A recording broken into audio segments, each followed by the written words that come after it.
Xur is here, and he actually has a lot better loot than last week. He's located in the EDZ near the Winding Cove in his one of 3 locations, and we're going to go through his entire inventory. First up, he has the Trinity Ghoul. This is an exotic bow. Excellent bow for ad clear. Highly recommend using this. If you don't already have it, of course, grab it. And that thing's nasty.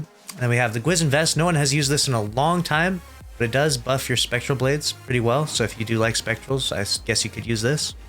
Not a half bad roll, but not the best roll ever. A One-Eyed Mask is a decent exotic for your Titans out there. However, this roll is pretty bad with 19 mobility.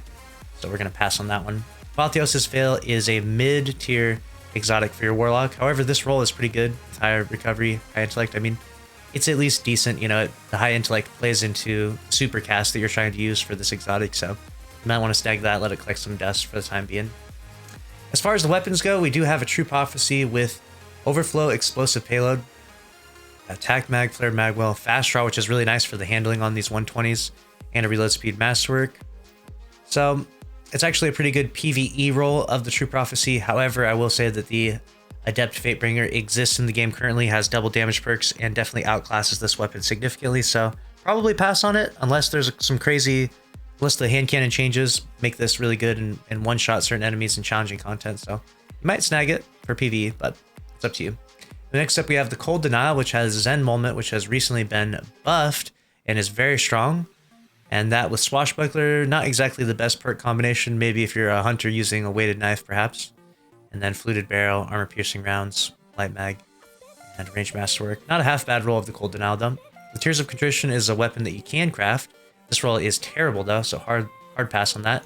The Ignition Code is the best kinetic grenade launcher if you can get Slide Shot and Blinding. However, this one does not have that roll, so that's a hard pass on that. We've got the Seven Seraph Shotgun, which can get some really good rolls. However, this is not one of them, so pass on that. The Corsair's Wrath with Kill Clip, a Linear Fusion with Kill Clip, doesn't really make much sense. I mean, you're not going to use this thing for ad clear. You don't need Kill Clip in PvP, so pass on that.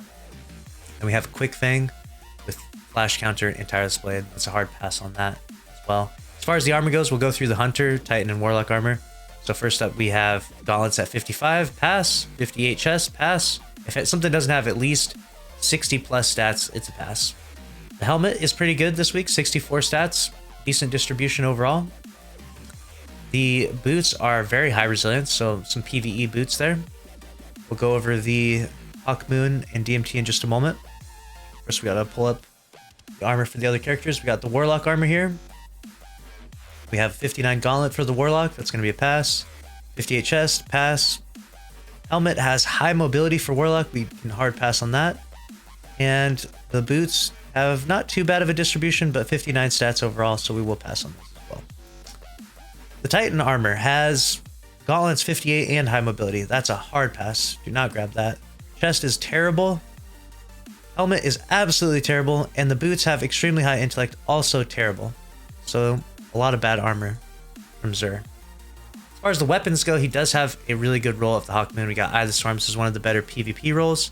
Hammer Forged is solid. Combat Grip, definitely a solid roll of the Hawkmoon if you don't already rock the Eye of the Storm roll. That's a good one there for you. Dead Man's Tale with Moving Target is a very solid roll for controller players out there. You'll like this one quite a bit.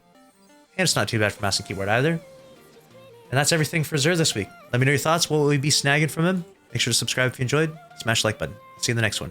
Later.